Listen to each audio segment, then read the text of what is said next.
Assalamu alaikum. Welcome to today's open Q&A session called Ramadan Refresher.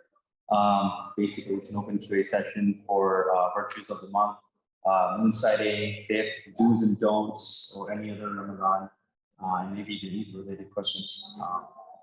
So let's start right off. Does anybody have questions from the audience for Brother Asim Kazi?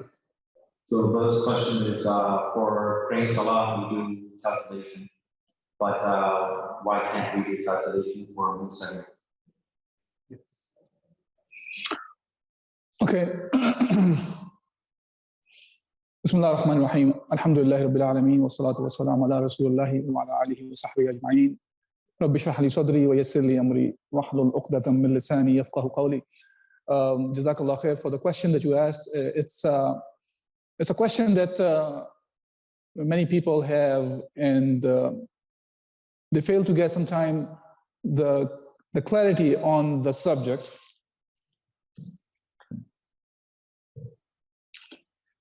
They fail to get the clarity on the subject, and they get confused more and go in the direction of, if we can use a calculation for Salah, why can't we use a calculation for moon sighting as well?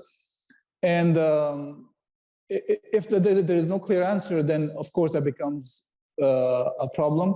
And hence you may end up concluding that, well, if we can do calculation for one, we can do the calculation for other as well. Now, when it comes to fasting, there are many commands from Rasulullah sallallahu alaihi wasallam and from Allah Azza wa Jal as well regarding sighting of the moon.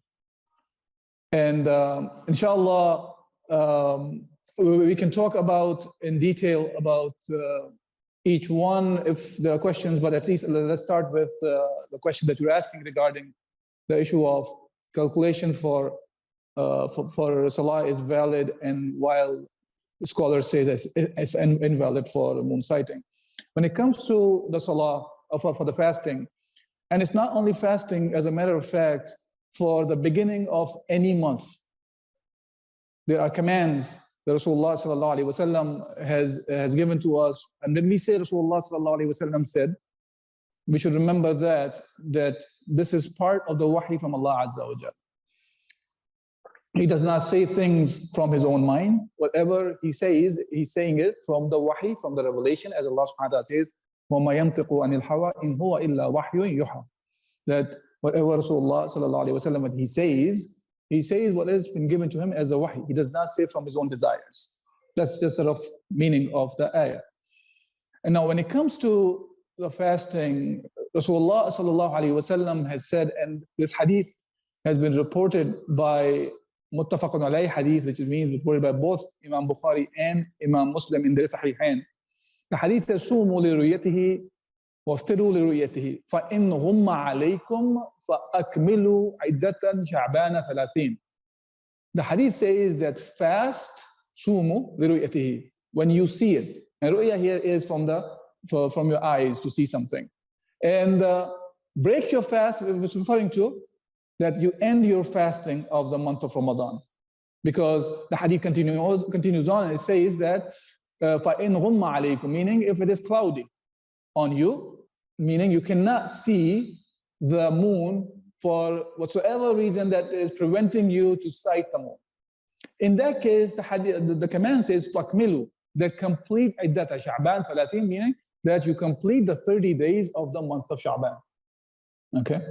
And the other wording says فَإِنْ غُمَّ عَلَيْكُمْ فَصُومُوا 30 يَوْمًا, which means that if you're not able to see because of it's cloudy or whatsoever reason, the rain, then in that case it says you complete your 30 days of fasting.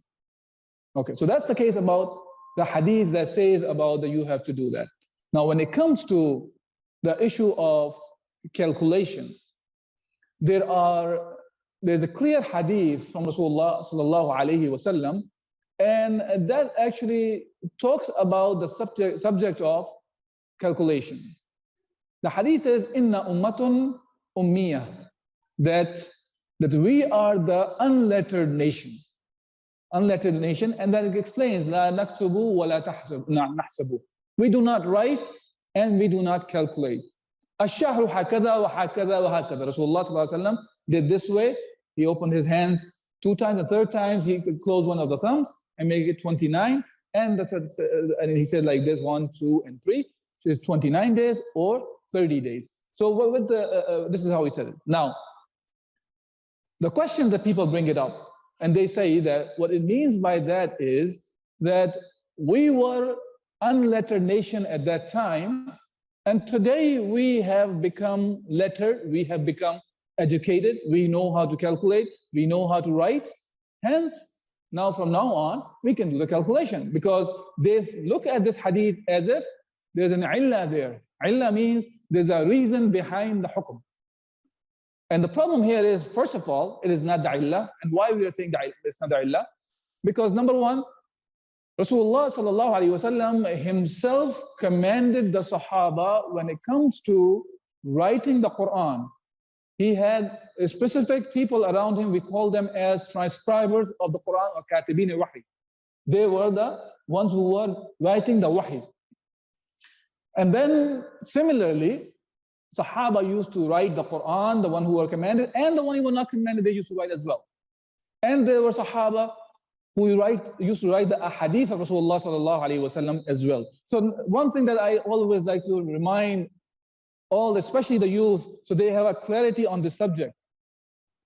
The whole Quran was written, even though it's not for the subject we're discussing, but this should be taken from us, from here, inshallah. The whole Quran was written under the supervision of Rasulullah sallallahu alaihi wasallam. He used to dictate the Quran to the Sahaba and make sure that what is written is correctly written. And he used to tell the Sahaba that which ayah will go in which chapter. Okay, which place it will go before or after certain ayah. Now, this is how the Quran was written. So to say that we do not know how to write, no, Sahaba knew how to write. Yes, but the Arabs in general, the Arab nation, they were unlettered. They did not know how to read and write. So that people who knew how to read and write were not that many. But they were there, people you do read and write. But the nation was referred as the unlettered nation. That's number one thing. Second thing about when it comes to nahsubu, about hisab, about calculation. Even in Islam, in the time of Rasulullah sallallahu alaihi wasallam, we know that calculation is very closely connected to many acts of ibadat and actions that we undertake in our lives. Like, for example, zakat needs to be calculated, and there are different ways of calculating the zakat. There's a nisab that has to be reached there, and after that, you take 2.5%, and depending on what you are taking it out, is it animals or goods or inventory, or it's a produce of the land, which is, then you take the ushr on it. And so this is a zakah only. And then if you look at the laws of wiratha, or the inheritance, that are actually pretty complicated. There's a lot of fractions that you have to use. And they become more and more complicated, that you have to multiply, you have to keep dividing into parts so you can give certain parts to certain people, whether it's the son or the grandson or mother or father or whoever is the inheritor. Then you have to divide the wealth in a certain manner. So calculation, just to say, was always part of Islam in general. So in this case, the hadith is actually talking about a specific action where the calculation was, Muslims were prevented to do the calculation, to say that the month can start at a certain time or other time, right? So that's the idea, number one, to understand that there's a rule, there's a hukm regarding this subject. That's why we are saying that. Now, going to the question that was asked, so what about salah then? We are calculating for salah. The reason we say that we cannot calculate when it comes to fasting or any month that we are calculating when it starts and ends, because there is a hukm regarding that. Now, another aspect to remember about that is, it's not only that we are talking about that we cannot, as it was said that, okay, now we are lettered, now we know how to read and write and calculate, and hence we can go ahead and now we can calculate for the citing. Look, there are many ahkam like this in the Quran that exists. For example, Allah Azza wa Jalla says, Ya ayyuha alladhina amanu, la taqulu riba ada'afan muda'afa. Allah subhanahu wa ta'ala says that do not, O you who believe, do not eat riba double or multiplied. Now, if we just take this ayah out of isolation, then it sounds like as if that if the riba is less than double, then it's fine.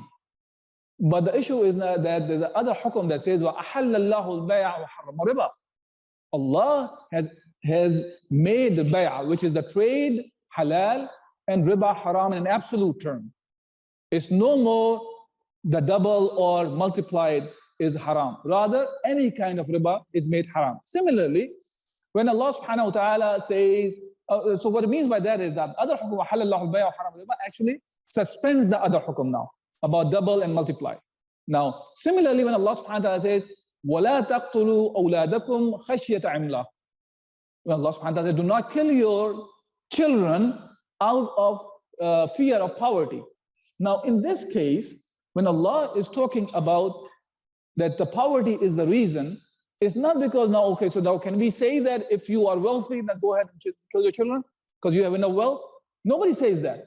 Because the other hukum, when they say, وَمَنْ يُقْتَلُ مُؤْمِنًا مُتَعَمِّدًا وَمَنْ يَقْتُلْ مُؤْمِنًا مُتَعَمِّدًا فَجَزَاؤُهُ جَهَنَّمُ خَالِدًا فِيهَا. Allah subhanahu wa ta'ala says, whosoever kills a believer in a Ramadan, meaning intentionally, then his place is in the hellfire. So this hukum actually suspends the part about whether you're rich or you're poor. In all the cases haram. The reason in both cases when you talk about riba or we're talking about killing your children, these were the norms that existed among the Arabs. What were the norms? One norm was they used to bury their daughters alive, for example, out of poverty, or kill their children. Now, similarly, riba was like a double or multiplied time. So those norms were mentioned. Same way when Allah subhanahu wa ta'ala is talking about the norm of the Arabs are unlettered people. Not talking about that means that if those things do not exist, then the hukum is okay. No, because the other rulings that come and they suspend that kind of a thinking that it may be that other way around is allowed. No, it's not allowed. Okay, now, so understanding this, why we are saying the calculation for citing is not allowed, let's talk about the salah. When we talk about salah, about the salah, actually there are ahkam. Allah subhanahu wa ta'ala says, أَقِيمَ الصَّلَاةَ لِيَدُلُّوكِ الشَّمْسِ. What means by that is perform the salah from midday and إِلَى غَسَقِ اللَّيْلِ, from midday till the darkness. Okay. Now here, Allah subhanahu wa ta'ala is talking about the timing of the salah is connected to the sun, the movement of the sun. Allah is not saying that you have to see it here, compared to when we talk about the moon sighting. Similarly, Allah subhanahu wa ta'ala, another place says, إِذَا زَالَتِ الشَّمْسُ فَصَلُّوا, that when the sun declines, then you pray. So again, here is just talking about the movement of the sun. And hence, we are aware of, we can calculate, because Allah subhanahu wa ta'ala did not restrict it to sighting, and it is left to us that we can find out this by any means, whether it's by looking at the shadow or by looking at by doing the calculation of the movement of the sun, or we are aware of how the sun moves, then that's sufficient for us. Hence, for the salah, it is said that it is allowed because there's no restrictions available from the nas. When it comes to the sighting of the moon, there is a very clear nas that exists that prohibits us to start the sun by calculation. Okay, I hope that clarifies what you were asking for. Yeah, and I would say that even the Arabs at the time definitely knew when the month was going to start. They would know the dates. I mean, they knew how to navigate through the stars. Yes. So it's not like they wouldn't know that the month is starting. So the fact that it's explicitly talking about seeing the moon, that kind of overrides. Yeah, so when we talk about this al-hisab al-falaki or the calculations that we use, this itself, when the hadith is saying that do not do the calculation, that itself means calculation existed. So it's not that calculation did not exist. So to say that People did not know how to calculate. That itself is false. It's more of the hukm is do not do the calculation. And when it comes to the hukm, Allah subhanahu wa ta'ala says something, we have to obey, to do samana wa ata'na. It's not the one we are looking for a loophole to go around the hukm. So the hukm is for us to cite. That's one aspect. Jazakallah khair for bringing that up, about not only that they knew. Second, if the people who are who have been to deserts, they would know that desert is not much different than sea, actually, to a certain extent. When you are in the middle of the desert, you cannot see anything. And this is why you see mirage sometime and thinking, oh, it's water there, and there is none. So it's similarly, when you're in the middle of the sea, you can't tell your direction except when you have the know-how of the movement of the stars. And from there, you can tell which direction to go. So they were aware of it. They were moving around in the desert. So they knew how to calculate. It's just the hukm was not to calculate. Hence, we don't calculate in that case. While when it comes to salah, it was left to the people whether they want to calculate or not, whichever mean they can use to figure out the time of the salah, and it's allowed. I will explain. Okay, so the question is about if we can do the qiyas between the salah and the siyam. Qiyas is, if you want to consider as it's an analogy, and there's a hukm that exists, and if the illah exists in the hukm, then you can apply to the parallel hukms in which that illah exists. So when we talk about the ibadat, in the cases of the ibadat, there is no illah. In the case of ibadah, when we say ibadah, of course, in general, every act of us as Muslims is an act of ibadah. But in the fiqh, when we say act of ibadah, they divide the action into three categories. One is considered as a relationship with Allah Azza wa Jal directly, which is the ibadah, even though the other actions are also part of the ibadah, but they are called, for example, mu'amalat. So how you deal with the people around you. So that's the second kind of transactions that you do with the people. Third kind of actions, which are the akhlaq and malbusat and matumat. This is your action with yourself. Whether you are an honest person, the way you dress, and you do not cheat, and that kind of thing, that you don't lie. These things are come under, this is your actions to yourself right now, right? Now, in the case of the first category, which is called ibadat, in that category, there is no illah. We cannot make a reason about ibadah that this is why the hukm was given. Okay? Because when we say illah means a reason behind the hukm. And the reason behind the hukm can only come from the nas, from the text. We cannot make up the reasons from our own mind.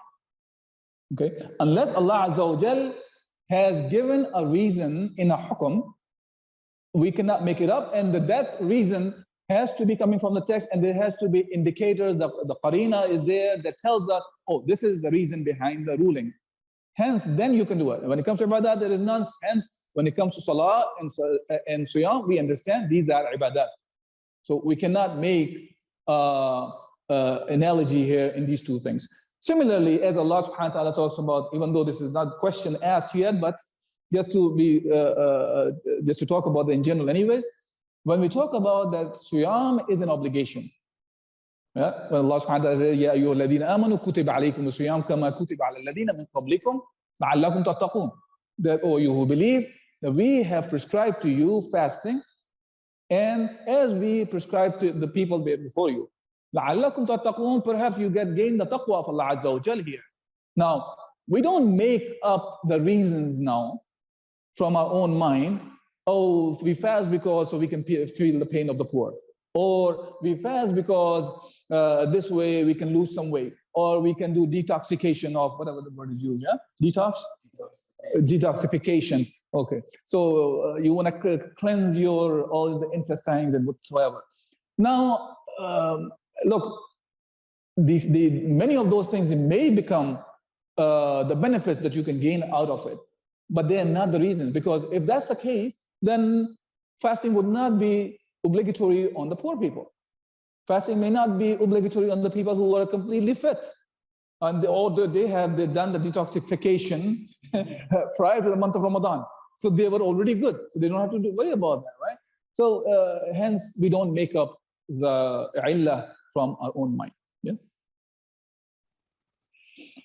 Yes. Two questions. Number one, is the hukam on sighting the moon specific to Ramadan, or does it apply to the other Islamic months as well? So it does apply to all the months. As a matter of fact, you can see that hadith actually are not talking about only Ramadan, it talks about Sha'ban also. And it talks about you're trying to sight the moon of the Shawwal. So even though we are talking about Ramadan here for fasting, we are talking about sighting the moon of the Sha'ban and sighting the moon of the Shawwal as well. And then for the Hajj as well. So in general, the month is, and Allah subhanahu wa ta'ala talks about that in the Quran also, when it says, that they ask about the Hilal, for example. Allah subhanahu wa ta'ala mentions about that. These are the signs from Allah subhanahu wa ta'ala for counting the days. And that can be used for the Hajj, that can be used for the Umrah, not the Umrah, but the Hajj, when it comes to our Eid, Eid al-Adha, and it goes beyond just the ibadat, by the way, even for mu'amalat. Even for the mu'amalat, when we are talking about counting the months, it can be sometimes used for example, in the case of a woman whose husband died. In that case, she has to count the number of days for the iddah.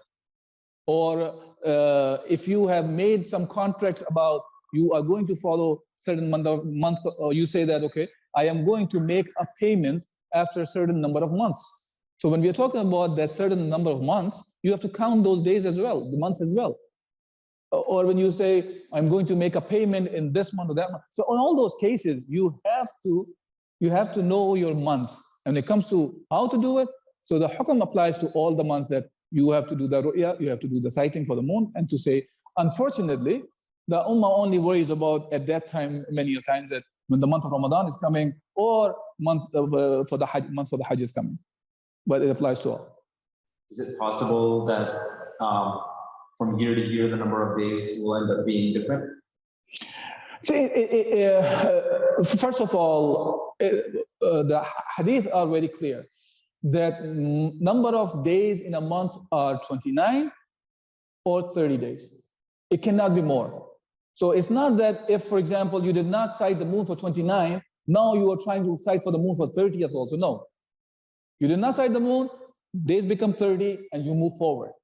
So there's no way that they can be, you can be way off from the months.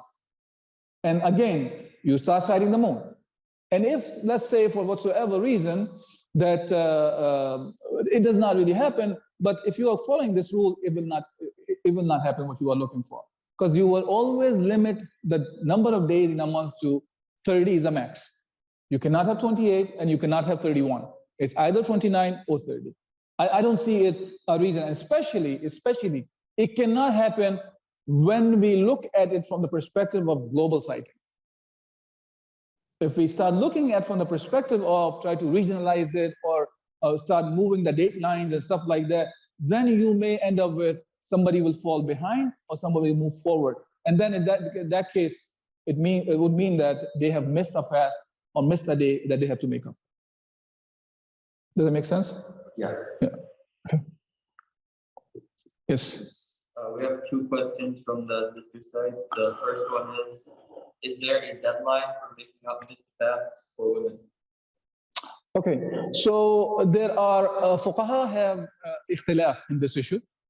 That Malik, Hanbal, and Shafi, their opinion about that is they should fast in the same year when they have missed. And if they do not do that, in that case, those fasts are due on them, but they have to do the fidyah or kafara for that. They have to do the kafara, give the kafara on top of they will be fasting because they have missed a year. And the others, fuqaha, say that they still have to fast. They can make it up the following year, but it's gonna keep piling up. So it's better to just do it the year that you have missed. So there's, as I'm saying, there's a ikhtilaf about this issue. It's not one opinion, but either way, you have to complete, right? Now, there's a difference of opinion about what kind of a fast that they have missed. It's not the issue of just missed, because when we talk about the women, they could be missing the fast because of the haid, for example, which is the menstruation period, or nifas, or they have nifas is postnatal, post-birth. What's it called? Yeah, postnatal. Post-birth, whatever that is. So it's called nifas. That after you give the birth to the baby and the bleeding, the amount of time it goes on, at that time you cannot fast either. So that's one kind of fasting we're talking about. There's another kind that's called that while the woman is pregnant, and she, by the way, even if she's pregnant, she is supposed to fast. But if that becomes a problem for her, for her own health or the baby's health, in that case, then she is allowed not to fast. Okay, and then that's one aspect of it. Then another one is if she's nursing the child and it becomes a problem for her to fast, for example, during that time, then she's allowed not to fast that time also. Now, the ahkam are different for that reason, because now fuqaha, they differ in these states. For example, some of them look at as a sickness, that you are bearing a child and you are sick, that hence you cannot fast, or same thing about the nursing, then they consider it as a sick woman. Then in that case, they say that the rule of a sick person applies on them. The one who look at them as this is a hardship that they cannot bear, in the sense of old person who does not have the capability of fasting, right? So the one who take a look at from that angle, they come up with a different kind of a ruling of the kafara. And the third category is that says that you are both. You are sick and you cannot bear this hardship. So the one who think of both, they apply both the kafara, which means that they have to do the fast and they have to give the fidyah. The one who thinks it's just a hardship that the person cannot perform at that time at all, hence they will just give the fidyah and he's good to go. And the one who would consider that as a sickness, then in that case, they look at it as he has to just redo the fast. So, now, which one to follow? This is, I'm not going to get into this whole issue of which one to pick and choose here. I'm not giving fatwas, but I would just leave it for right now as is. If you want to talk personally, we can talk about it later. Listen. They are different madhab, yes. It is a madhab issue, and if a person is following certain madhab, then he should stick with them. In the specific action, for sure, the specific hukm that we are discussing. I'm not trying to say here a person is following one madhab, so he has to stick with one madhab. This is not what I'm saying as a whole, one madhab. Even though there are some fuqaha, they go into this discussion of that a person has to follow the same madhab for every ruling. I'm talking about from the perspective of one specific hukm. From the hukm perspective, if the person is following, for example, Shafi'i or Hanafi or Maliki or Hanbali, whichever scholar madhab he's following, he or she is following, then you stick with that for the specific hukm when it comes to fasting, for example, right? So now, about the jurists have 4 different opinions, actually not 3, I mentioned, okay. So Ibn Umar and Ibn Abbas, they say about the qada of the pregnant and nursing woman. So haid is clear. Haid is you have to fast, okay? Now, haid is menstruation, by the way, sorry. Now, when it comes to pregnant women and nursing, so Ibn Umar and Ibn Abbas, their opinion is both feed the needy and there is no qada. So they say you just feed the needy and you're good. Both is referring to the pregnant woman and nursing woman. Okay? Now, while Abu Hanifa, Abu Ubaid, and Abu Thawr, they said they only fast and they're not obliged to feed the needy. So I only talked about why they differ, because how they look at the hukm, right? Now I'm talking about giving the names to those rulings. Is it making sense? Okay. Now, Imam Shafi'i said they perform qada and feed the needy. So they do both. Okay.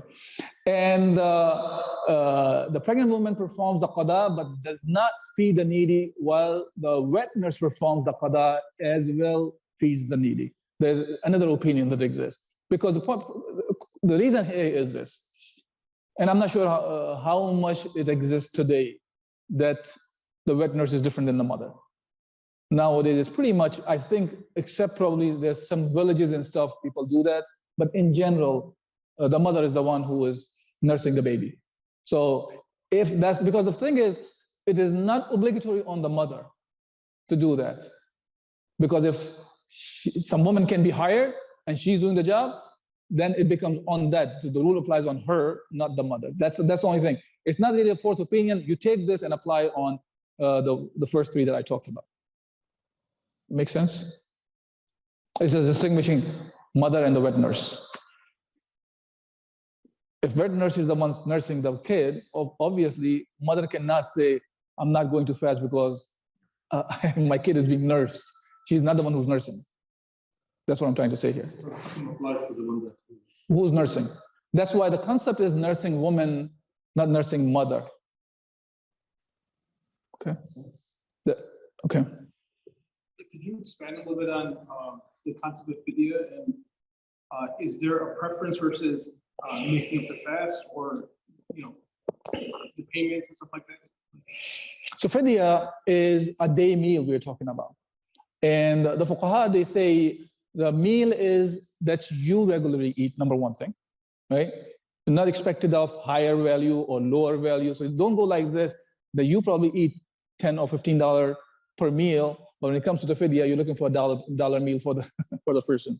Yeah. So what you eat, what your normal meal is, it doesn't have to be, could be a person is eating, for example, $20 meal or $100 meal once in a while, does not necessarily mean that the Fidyah has to be now hundreds or hundreds of dollars. It's the normal, which goes by the urf. Whatever the urf is for you, that what kind of food you eat, you go by this. So that's a Fidyah, and you're talking about a one-day meal for a person for one fast. Okay. Is there a preference of paying the Fidyah or fasting, making up the fast? Is there a preference? No, as I said, the issue is we are talking about, again, it goes back to the different schools of thoughts. So if the school of thought is talking about both feeding the needy and fasting, then Fidyah is on you as well, and so is the fasting. If it's saying only feeding, then it's feeding. Then you know what the feeding is, the Fidyah is. And if it's saying only for fasting, then there's no issue of Fidyah. Now, look, in general, if a person wants to give the Fidyah or feed the poor, that's a separate issue. You can do that anyways. But this is we're talking about as a compensation, if you want to call it, or compensation for what you have missed, or kafara. Right? So I think we started discussing about the citing, and we're talking about how calculation is not a valid opinion, whereas citing is the valid opinion. Yes. But we still haven't differentiated between reconciling local versus global. What does global really mean? Is it just where you're at in terms of your locale or the nation, the areas around you? And how to deal with differences within the family too. Sometimes there's a conflict that happens when it comes to the day of fasting or day of Eid, right? So can you kind of comment on some of those aspects? It's a good question, but it's a loaded question. It has a lot of angles, and yesterday I gave the talk on the subject. I went on for about 50 minutes, and I know that I did not cover everything. But still, let's break it down, the question that you're asking. First part is, I think that it has a lot of questions to even give the answer to the question you're asking. First, the question part of it is, okay, first of all, what is global citing? Then the question comes in, what is local citing? And which one is preferred, right? So which one is the strongest opinion among these two? Then the fourth question comes in is, okay, fine. We know what the local citing is, what the global citing is, and which is the strongest opinion now, but people are following different opinions, how to deal with that. So there are at least 4 questions hidden in there, right? So it's not one question. So when it comes to global citing, or it's called wahdatul matali'. Matali' is wahda means oneness of the citing, meaning one citing is sufficient for the whole world, the whole globe. We're not talking about one city or one country or one continent. Rather, we're talking about the whole world is included in it. So anywhere moon is sighted, that will be considered as a sighting for everyone. That's a global sighting. So that's a definition wise. Now, when it comes to local sighting, which is ikhtilaf mata'ala, now in this case, it is there's actually 3 different categories within them.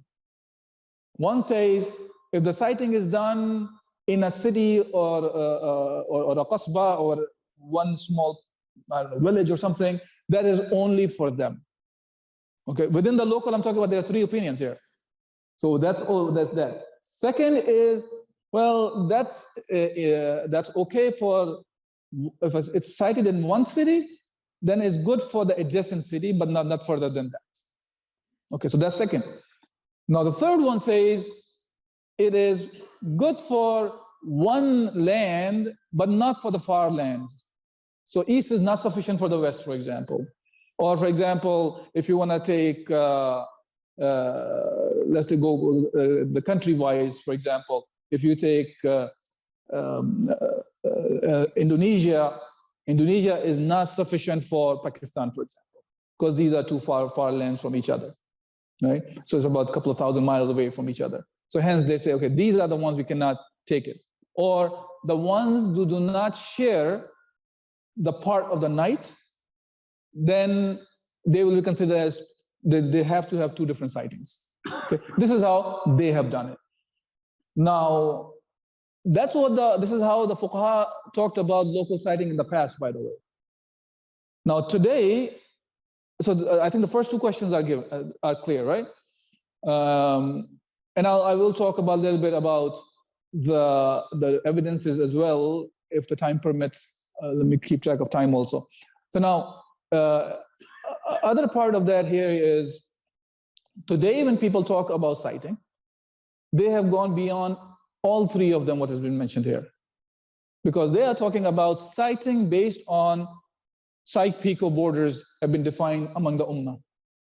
So Pakistan will say, for example, Pakistan would have said prior to 1947, when Pakistan and India were split into 2 nations, there was 1 moon for India, Pakistan, and Bangladesh because it was 1 land. After 1947, it was divided into 2 pieces of lands. So one was, actually there were 3, but they called it 2. One was Pakistan and one was India. But Pakistan itself was actually, there were 2 pieces of land. One was East Pakistan, one was West Pakistan, and they were separated by about 1,000 miles. Okay, probably more than 1,000 miles. Now, so that stays as, okay, Pakistan is 1 country, even though they're far apart, but they will they go by one sighting. Then after 1971, Pakistan, East and West divided into 2 further countries. One became Bangladesh, one became Pakistan. Yeah, so East Pakistan became Bangladesh, West Pakistan continued to be Pakistan. So now there are 3 moons. And God forbid, if we continue to divide more and more, we got to continue to have more and more different sightings and different Eids and different months, the way the months are starting in different places. So that's considered, unfortunately, that people are considering as local sighting. For example, United States, now people when talk about local sighting, they started off with within United States, and now they're expanding it to bringing in Central America and bringing in some of the South America and stuff like that. But see, that's kind of a strange way of saying this is our local sighting. You either have a local sighting, at one time you define it, this is our local sighting, or you don't have local sighting. You cannot have your borders are expanding for local sighting, right? So that's about that. Now, also about the problem with the local sighting is that just from the scientific perspective even, if you talk about local sighting like this, you say, well, okay, let's consider United States. So maybe easier for the people here to comprehend. If you consider United States, states are countries, right? So now states are countries, and you say, well, each state will have their own sighting, as this is what we're talking about Muslim lands anyways. So now, if each state will have their own sighting, so okay, so Wisconsin sees the moon. You say, well, this is not sufficient for Illinois, because Wisconsin is north of or northwest of Illinois. Hence, that's not sufficient. But at the same time, even if it's seen at the border of Wisconsin, what is the first city over the Kenosha, for example? You say that's sufficient for Madison, which is a couple of 100 miles away from Kenosha. But at the same time, it's not enough for Waukegan, which is few miles next to it. So that's kind of a dumb. So if you say that's good for that, and if you say, no, it's good for the neighbors also. Well, okay, if it's neighbors, it's good for them, then okay, Wisconsin is good and Illinois is good. Well, why not the neighbor of Illinois, which is Indiana as well? And then, well, if there's a Ramadan in Indiana, why not go further and include Kentucky as well? Why not include Tennessee as well? And why not include Georgia as well? And on and on and on. So you see that everything is connected. So hence, they should have one sighting anyways. So this is why another reason is wrong. But for us, from the Hukm perspective, we don't go by that from the Aql. We have to look at what the Shara says. And the fuqaha that use that, they use one of the hadith, which is referred as the hadith of Qurayb. Okay? The hadith, or the hadith Ibn Abbas also. But Qurayb is the one who is reporting this hadith and from Ibn Abbas. I mean, this is a conversation happening between Qurayb and Ibn Abbas, actually. So Qurayb was sent to, actually the mother of Ibn Abbas, al-Fadl, she's the one who sent him to Sham, which is, and when we say Sham also, this is an interesting part of it. Unfortunately, whenever we say Sham, we always think of, we talk about Syria. It's not necessarily Syria, because Sham meant today's four countries are included in the Sham, which is Lebanon, Syria, Jordan, and Palestine. All four nations used to made Sham. So when we say Sham, Sham is not necessarily that. Sham meant the whole thing. Anyways, so she sent him to Muawiyah, and he got his work done over there. And when he reached there, it was right after that, when he was done with it, was the month of Ramadan started. And when he came back, so they saw the moon on the beginning. They saw the moon of the Friday night. So when he came back, Qurayb, Ibn Abbas saw him, and he asked him, when did you see the moon? And Ibn Abbas's, the Qurayb's response was, we saw the moon on the Friday night. Then Abbas said, but we saw the moon on Saturday night, and we're going to continue our fasting on either 30 days or we see the moon. And upon that, Qurayb said that we saw the moon there. Isn't the sighting and the fasting of Muawiyah sufficient for you? And he said, Rasulullah sallallahu alaihi wasallam ordered us to do this, to act like that. Now, here the thing that people do not understand is this is not a hadith of Rasulullah sallallahu alaihi wasallam, and this is why Imam Shafi'i, oh no, Imam Shafi'i, I'm sorry, Imam Hanbal, Imam Abu Hanifa, and Imam Malik, all of them, they did not accept this as an evidence to be used for citing, because for local citing, because the other ahadith are very clear regarding the subject of that there's a global citing has to be done, and we'll talk about that in a minute as well. Okay, now going to the hadith back about the hadith which is about the Qurayb and Ibn Abbas. Now this is not a hadith I'm saying, this is an understanding of Ibn Abbas regarding the command. Okay, and in this, there's actually Q&A happened between Abbas and Qurayb. Abbas specifically asked him in one of the hadiths which is reported by Muslim, did you see the moon? To Qurayb. Okay, and Qurayb said, yes, I saw the moon and the people saw the moon and we fasted and people fasted and Muawiyah fasted. Okay, now the similar hadith is reported by Imam Tirmidhi as well. In that hadith, when Ibn Abbas asked Qurayb, did you see the moon? And he did not include himself. He said, people saw the moon. And people fasted and Muawiyah fasted. Okay, so there are two aspects here. One, it is not a hadith, number one thing. It is an understanding of a Sahabi, Ibn Abbas. And that cannot trump the hadith. Okay, you cannot take that and say, we can put the hadith on the side. You cannot do a tarjih of opinion of a Sahabi over the hadith or the sayings of Rasulullah sallallahu alaihi wasallam, right?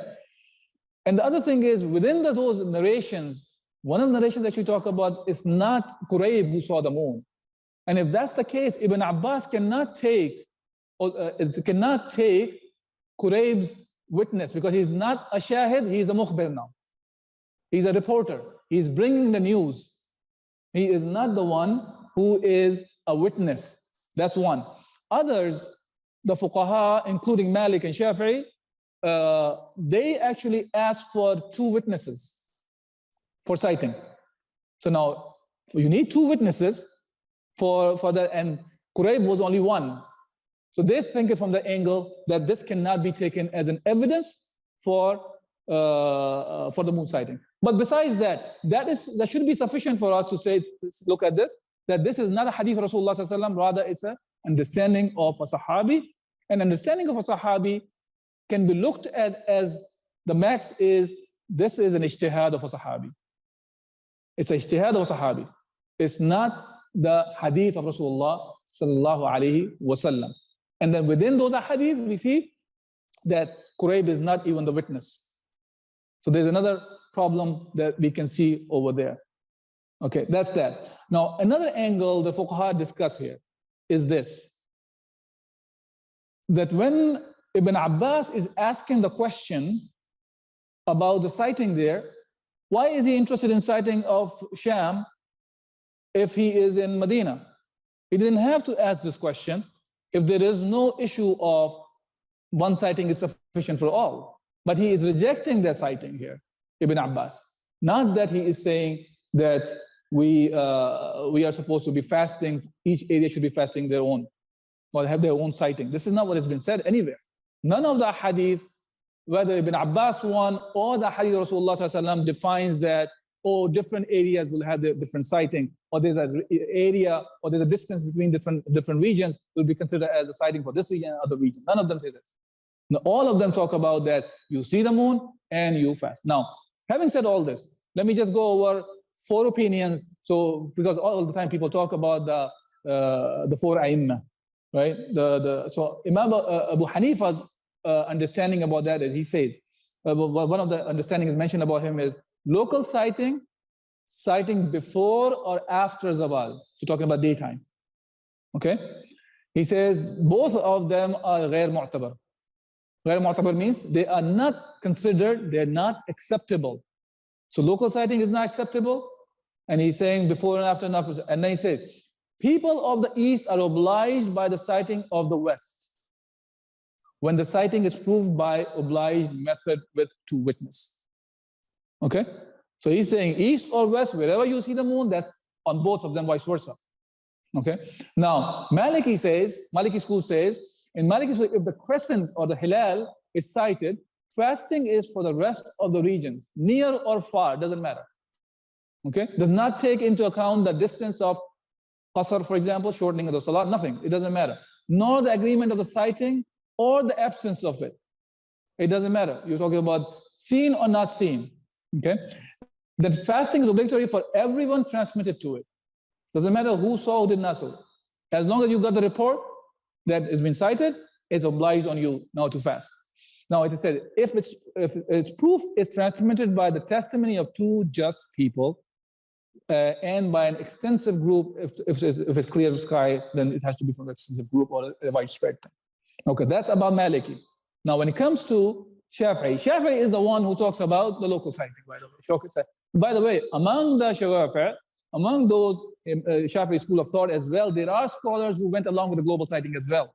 So let's not think of it, all the Shafi'i scholars are saying this, but in general, the Shafi'i school of thought says that if the crescent is sighted in a country or land, talk about use the balad, its rule is necessary for that land that is near, not far.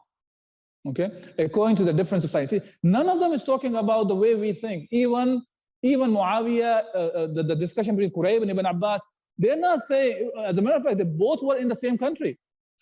Same Islamic State was there, and they were talking within the Islamic State, they're considering this, oh, okay, we can accept yours. He's not talking about it's the issue of distance anymore. It's a different issue going on about the issue of whether one witness can be accepted or not.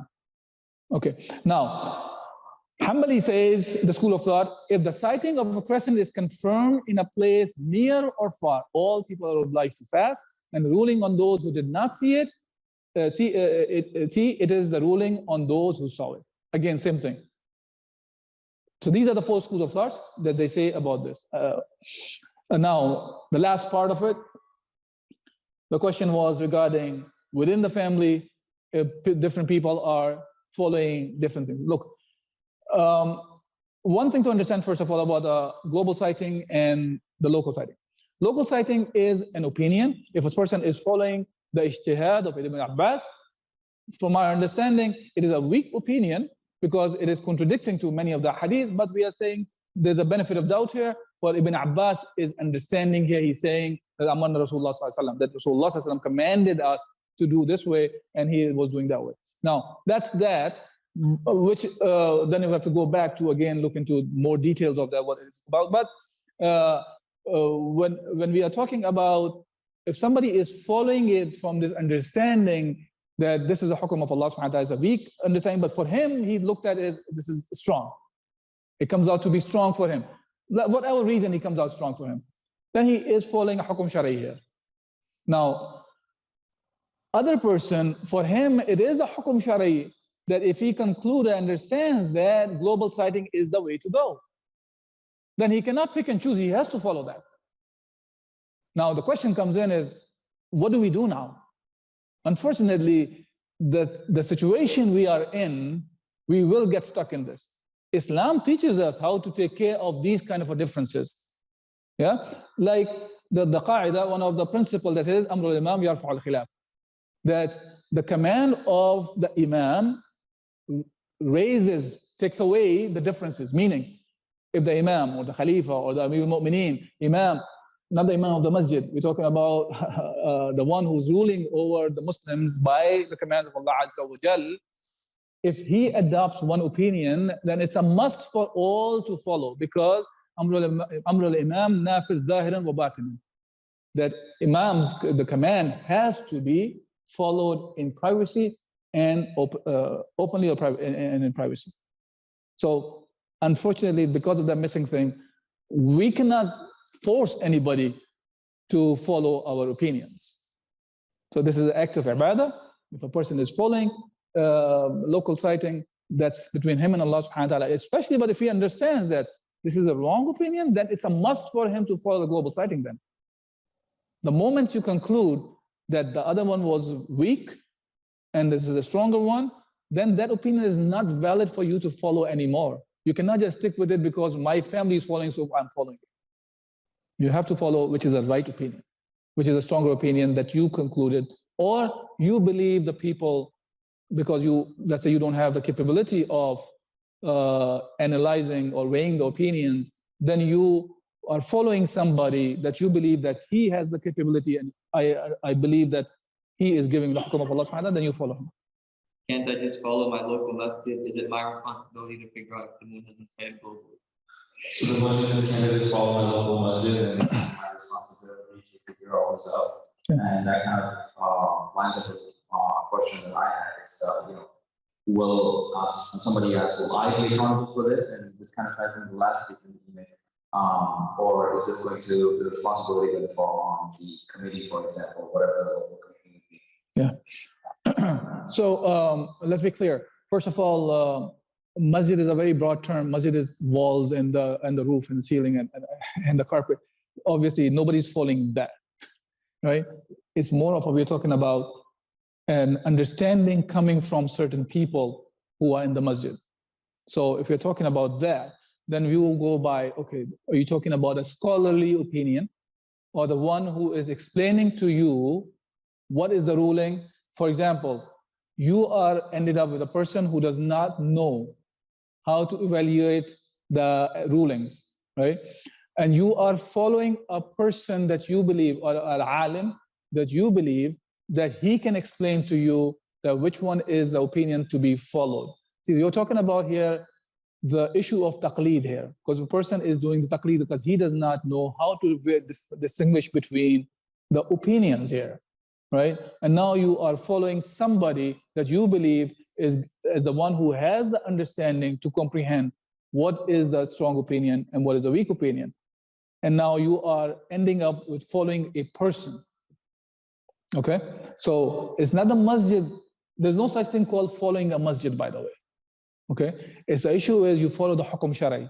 Now, where do you get the Hukm Shari is the idea now. Are you the one who has the capability? Are you the one to extract the ruling, understand the ruling, or are you dependent on others to explain to you what is the ruling? And in that case, you will end up, and again, there are different variations, which category you fall under. But at the end of the day, you have to follow the Hukm Shari, meaning you have to know what is the opinion about the subject and what are the evidences, and then you follow the opinion, not a masjid. Because a lot of time, the opinions are coming out of the masjid and they are not even have anything to do, they are not even opinions of Islam even sometimes. Like for example, when you're talking about calculations is coming out of the masajid, the calculation is forbidden in that case from the hadith of Rasulullah sallallahu alaihi wasallam. So you cannot say my masjid is following it, hence I am following it. If it is not even a valid opinion in Islam, you cannot follow it. So you cannot just blame the masjid and thinking of that your neck is off the hook. No. We are all accountable in front of Allah subhanahu wa ta'ala. So let me repeat that clearly. When we talk about when somebody comes up and say that we're following the masjid, I want to be very clear about that we don't follow a masjid. Let me start again. Masjid is walls, the walls, ceilings, and the ground and the carpets, whatever the things are here. That's called masjid. So masjid does not produce opinions. We talk about when you say masjid, you meant there are people in the masjid, they have adopted an opinion and they are giving you the opinion that, okay, this masjid is announcing that Ramadan starts at that time. Now, what is the Shari ruling about that part? I think that's a valid question, right? Now, we have to look at from the angle of when a person has to follow, he is bound by Hukm Shari. He has to know the rule of Allah Azza wa Jal about an action. What does Allah wants from us? The Shari, the legislator, which is Allah subhanahu wa ta'ala, what does He wants from us for any action, not only citing, any action. And to do that, you go back to the sources of Islam and extract the rules. Now, who is the one who extracts the rules? The person who has the capability of extracting the rules, which are called mujtahideen. Okay, so mujtahideen are the one, or jurists, Islamic jurists, they extract the rule and they can tell us what is the ruling on this subject. For example, in the subject of sighting of the moon. Now, we talked about the 4 A'immah, these were jurists also. Their opinions were there. Now, global sighting or local sighting or whatsoever. Now, if they are talking about going by these opinions, then they better be going by these opinions then. Not by the borders created among us and calling that this is the opinion of Imam Shafi'i. That's not Imam Shafi'i was talking about. And this is not the way the local sighting was ever discussed. So it has to be discussed the way that they discussed them. Number one thing. Now, if the masjid is saying we are following specifically like this, or we are following the global sighting because of this is opinion here, that Islam talks about that, then we can follow that. You're not following the masjid still. You are following the opinion of Islam, the Shari opinion you are following. Okay? And you have to follow the opinion not based on my masjid. You have to know what they are talking about is valid or not, whether it's the strongest one or not. Do you really trust that this is the right opinion to follow? Then you follow the opinion, not based on coming from my masjid, other masajid, or group of masajid, or majority of the masajid. Rules are never looked at from that angle. Rules are always looked at as from the perspective of they are Hukm Shari, which one is the stronger one, and you follow that. Did I clarify that? Okay. Does this differ following the masjid, for example? You already clarified it. Does this differ from like a committee, for example, like a Hilal committee or something like that? So councils, Hilal committee, or Shura, or majority of the people. Look, Islam, when we talk about the rules in Islam, ahkam, and when we talk about the ahkam sharia, when we talk about that, they are legislated by Allah subhanahu wa ta'ala. Allah is the one who gives the rules. We are bound to follow that. It's not the issue of what the majority agrees on or the minority agrees on, or what is in the benefit of the ummah. You don't look at from the action of Halal and haram do not come from that angle. Halal and haram comes from what Allah subhanahu wa ta'ala wants from us. Okay? If Allah subhanahu wa ta'ala has prohibited something, that is considered haram. If Allah subhanahu wa ta'ala is the one who allowed something, that is the halal thing, right? So in this case as well, it's not the council, it's not the majority of the people, even majority of the shuyukh, you don't go by that. You go by the evidences that they're presenting, and you look at from the perspective of the evidences if this is a Shari'i opinion or not. That council or number of people does not make a rule a Shari'i opinion. Yes. So the local sighting and global sighting issue exists among the Ummah, and we are talking about more of how to unite. Unfortunately, people think of it as if the calculation is a way to unite the Ummah, while calculation is prohibited, while we are giving the solution from the Shara, which is from the strongest opinion, or from the ayat and the hadith that talks about that this is the way to go for, and that can bring the unity of the Ummah. And then to say that this is causing this disunity, it's kind of a strange thing to say anyways. So we are talking about, we are giving the solution of uniting, not the families only, but at large the whole Ummah. And we can all be united. And this can only be done. There's an aspect missing that's why we are in this mess. We really have to understand this and digest it and work for this cause so we can bring the unity in the Ummah, not only for moon sighting, but all the things which are happening around, which can only be done under the Khilafah, when the Khalifa is there, and that can bring the Ummah together, and including this aspect of it. Yes. Yeah, so for the Ruksa for someone that's sick, does this mean that sickness is present on that person, therefore, they have the excuse, or is it that, there's a probability that they will be sick if they fast? Is that a valid understanding? It's not the probability, it's the issue of a person is sick. See, this is why. Oh, sorry. Okay, go ahead. This is your job, man. Could you repeat the question? Yes. So the question is, for the excuse of sickness, is it that sickness must be present at that moment, or is it that there's a probability of sickness occurring if you fast? For example, some people say maybe I have a condition of headaches, right? Like if I fast, I'll get really, really bad headaches. Is that valid, or must the sickness be present in order for the excuse to? So the question is two parts. Is that specific instance valid, like the probability of sickness, and more generally, what are the conditions for the excuse to be present? Yeah. So the thing goes back to, and I'm familiar with some of the people who have things like this. For example, the migraine that happens, or some people who are diabetic, like they will collapse. They probably need some sugar intake or something. What's it called? Hyperglycemic or something? Not the hyper, right? So in that case, they are aware of their condition. Whenever if they do not eat for a certain period of time, for example, or they don't have some sort of food or medication, this is what happens to them. They're aware of this. What happens all the time. This is why you distinguish between the sicknesses, which is called a sickness, which is a permanent kind of sickness that exists among the people, or there's something that is temporarily happens to the people, right? So the one who have a permanent one, actually, for the solution for them is the Fidyah. They cannot even fast. It's not the issue of only month of Ramadan. They cannot even fast at all.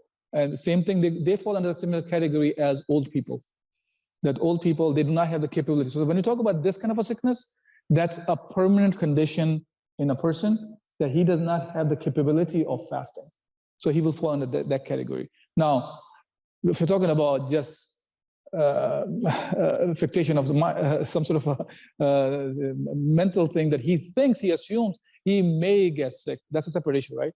You're talking about permanent conditions are different than, for example, I feel like I may get cold today, so I'm not going to fast. This is not considered as a real condition. So you have to be sick for that to have the other. And at the end, it's between you and Allah subhanahu wa ta'ala. You know your situation better. Anyone who is in that kind of situation. That kind of ties into a second follow-up question, which would be like, in a situation like that, For example, somebody's developing a migraine and it's not actually a migraine yet, but they feel like chances are it's probably going to become one. Would it be better for them to not fast, and would that be worse than fasting and then having to break it, or would it be worse to, or would it be better to just? See, again, it goes back to the situation of we are talking about, is it a permanent condition we're talking about a person has, or it comes and go? So if that's the case, then if person is not sure if he is going to get sick or something, then he can fast and then take the medication, and it's allowed to break the fast in the cases where you are not able to do something. You're not able to continue the fast also. In that case, then you have to. And then do you just pay the fidya? It depends. See, again, it goes back to the issue of, are we talking about this is a temporary condition or a permanent situation? If it's a permanent situation, then you end up with the fidya. Yeah, so we have this thing that's kind of prevalent in the society where parents kind of smother their children and tell them, oh, don't fast today, don't look at it or something.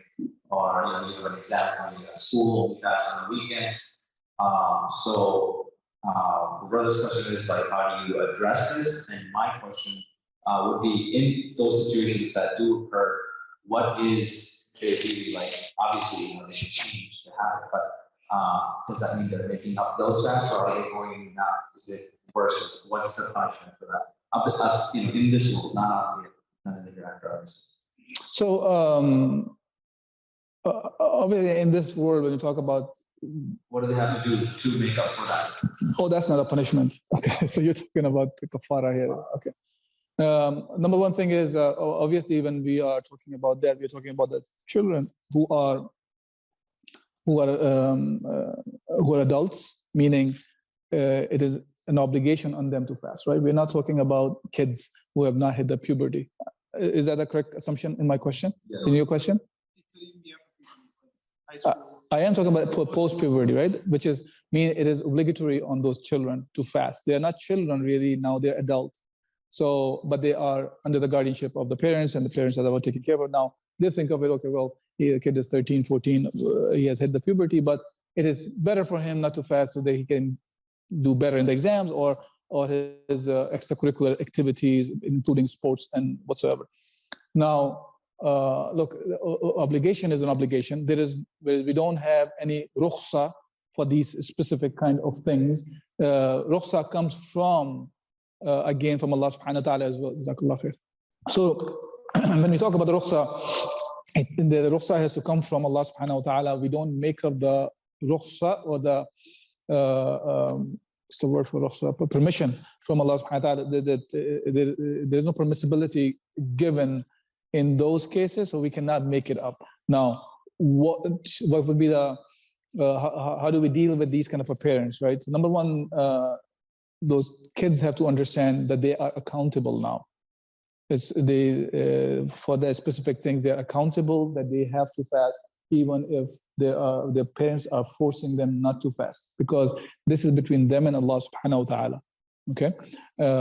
And that's one aspect of it. Now, the parents, the people who are around them, or even if the child himself, I'm not sure if the word child is the right word to say, but that young man or young woman, they have to talk to their parents to remind them to fear Allah subhanahu wa ta'ala. And the reason that we fast is for the sake of Allah subhanahu wa ta'ala, and we have to be accountable in front of Allah subhanahu wa ta'ala, hence they should be allowed to be fasting. And what is more important here is to be successful in the akhirah. Not for the things that we think of the real. Of course, all these things, they need to be done. People have to go to school. They have to be doing all those activity, depending on what we are talking about. But it cannot be at the stake of displeasing Allah subhanahu wa ta'ala. It has to be within the realm, within the boundaries Allah subhanahu wa ta'ala has set. And if Allah allows it, that's fine. If Allah subhanahu wa ta'ala does not allow it, then it cannot be done. And in this case, obviously, the situation that you are bringing it up, those young men, women, they have to fast. And of course, they are capable, we're talking about, and it is an obligation on them. So from somebody who's around the parents, and can this talk to them and remind them to fear Allah subhanahu wa ta'ala. And this is one of the things, the key thing Allah subhanahu wa ta'ala mentions about fasting, لَعَلَّكُمْ تَتَّقُونَ. Perhaps you gain the taqwa of Allah subhanahu wa ta'ala, which is the consciousness of Allah subhanahu wa ta'ala, and those parents have to be reminded of that as well. What would be the kafara? What would be the kafara for that? You have to fast. You cannot just not fast for no reason. You have to fast. If somebody force feeding you, I'm not sure that's the case. That's a different story. Then still you fast when you're able to. You make it up. So like for the youth, like for example, if you have somebody in the family that kind of has that habit, and you've convinced them, what would they do for the rest of that month?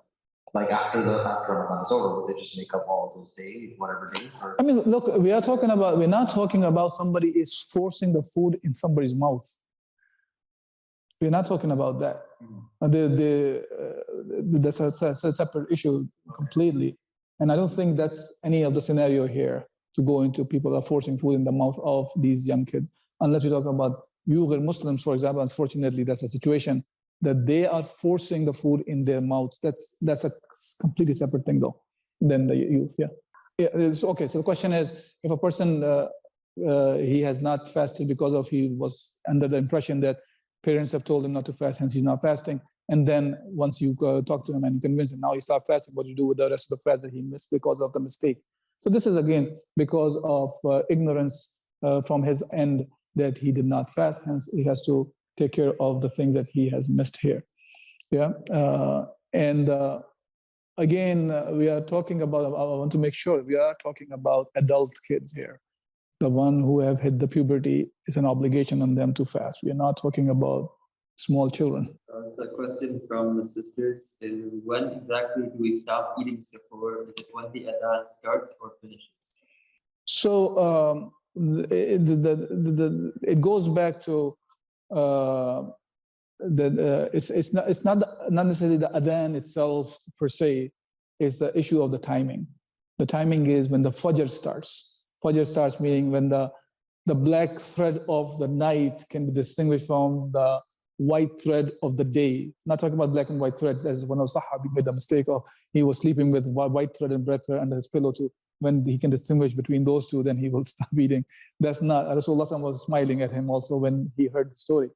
It's more of the black thread is referred to the nighttime, and when the fajr, as we know what the fajr is, when the first spark is coming out, that's considered as a fajr. And that's where you say, okay, this is where you stop. Now, adhan, as even the time of Rasulullah Abdullah ibn Maktoum, he used to give the adhan way before the time of the fajr. And Rasulullah said to go by the Bilal. When he gives the adhan, it was more of because of the issue of, because he's giving at the right time. And Maktoum, Abdullah ibn Maktoum, he was blind. So he was giving adhan before actually. And that's not considered as the time. The time is the fajr time. Now, it's not the beginning of the adhan or end of the adhan. Unfortunately, for example, I remember in Pakistan, many of the people, what they do is they take the food outside the house and start listening to the adhans. And listen to the adhan until the last adhan, far away, he can hear, and then he stops eating. But that's not, the issue is not linked to that. It's not linked to that, or when Allahu Akbar they said, and you will continue to eat until Imam said, the Muaddin says, La ilaha illallah at the end. It's the time, it's a timing issue. If the fajr time is there, stop eating. Simple as that. Go ahead. Last question from the sisters. It says, if I'm traveling while I'm fasting, do I break my fast according to the local time of the place I travel to, or do I follow my hometown time? So first to understand that person who's traveling, he or she is allowed not to fast also, right? So this is a Ruksa here. But again, the timing goes on with the sun. So you are going by the sun. So it's the time, the issue is sunset. If the sun sets, your day is over, you break your fast at that time. So basically, wherever you are at that time, yeah, you go by sunset. Yeah. Is it possible to keep flying and not have break your fast? Well, that's why Allah subhanahu wa ta'ala has given you Ruksa anyways. Yes, sir. Right? Allah has given you the flexibility here. And there's a hadith that talks about in the time of Rasulullah sallallahu alaihi wasallam, Sahaba asked Rasulullah sallallahu alaihi wasallam about if they're traveling, is that okay for them to fast? Rasulullah said, Allah has given you the Ruksa. And the Sahaba asked, is it a sin if they fast? And Rasulullah said, no, it's not. La junah alaykum. That there is no sin on you if you fast as well. But it's better not to in that. One of the hadith, there's a ikhtilaf about this whole issue also. Again, look, let's not get into this whole many different opinions exist among the fuqaha again in this issue as well. But it is there is a rukhsa. If you want to practice that, you can, but it is allowed for you to fast as well. So either way is fine. I have a couple here that I think are important and they're kind of more simplistic. Jazakallah khair. Yeah, they'll relate more to people. I think one would be what actions actually break your fast. Like what unintentional actions or even intentional actions. So when we talk about fasting, let's understand the basic definition of fasting, and then it becomes easier, right? So basic definition of fasting is, let me just look for it. I mean, it's abstinence of eating and drinking from the time of the Fajr until the sunset, right? And also to not to have a sexual relationship during this time as well. It says very specifically the word jima' has been used, for example. So that's not allowed. Or, but during this time, for example, if a person eats by mistake, by forgetfulness, it is allowed. It does not break the fast. You continue on. But doesn't mean that you remember and then you continue the meal also. No, you stop there. The moment you remember, you stop there. You don't continue to eat. But if you have eaten something out of forgetfulness, that does not break the fast. That's one thing. But if you intentionally eat, intentionally drink, intentionally have sexual relationship, or you have ihtilam, wet dream, wet dream, it does not break the fast. But if it is intentional, then it will break the fast. Okay. And so basically, like not like if you do something haram by accident, or not really by accident, but like out of forgetfulness, out of negligence, such as maybe somebody like says a swear word. Look, we're not talking about. See, there's a difference between negligence and forgetfulness. Forgetfulness is you did not remember, and you did an action. That one is forgiven. Negligence is. I don't think in English language negligence and forgetfulness have the same meaning. Negligence is something different. You are being neglectful. You know what you're doing, but you are just doing it for the heck of it. So that's, of course, if it breaks the fast, it will break the fast. If it does not, then it will not. Meaning, swearing itself does not, but it can take away the hasanat from you. Allah subhanahu wa ta'ala does not need that kind of a fasting that you don't eat, you don't eat, you don't drink, and you're not doing the sexual intercourse, but you are doing all other kind of bad deeds. You're supposed to, that's the idea behind the fasting. لَعَلَّكُمْ تَتَّقُونَ. Again, I'm taking it back to that. You have to get the consciousness of Allah subhanahu wa ta'ala. You become more and more careful about your action. And this is what the fasting is supposed to do. Look, we are always conscious that I'm not supposed to eat, I'm not supposed to drink. Why? Because of Allah subhanahu wa ta'ala. Allah commanded me to do that. So this is really a very good way of building a person up. Yeah, like for example, on a daily basis we do that, right? I was thinking about today actually. It's like this: on a daily basis, we do kind of think of it as you know, we reboot ourselves. Think of this way: that 5 prayers we do the Fajr, Dhuhr, Asr, Maghrib, Isha, and the hadith actually discusses that if a person who has a river by his house and he takes shower, he bathes 5 times a day, would you expect him to have any kind of a dirt or anything on him? And Sahaba said no. And this is what the prayer is supposed to be doing to us.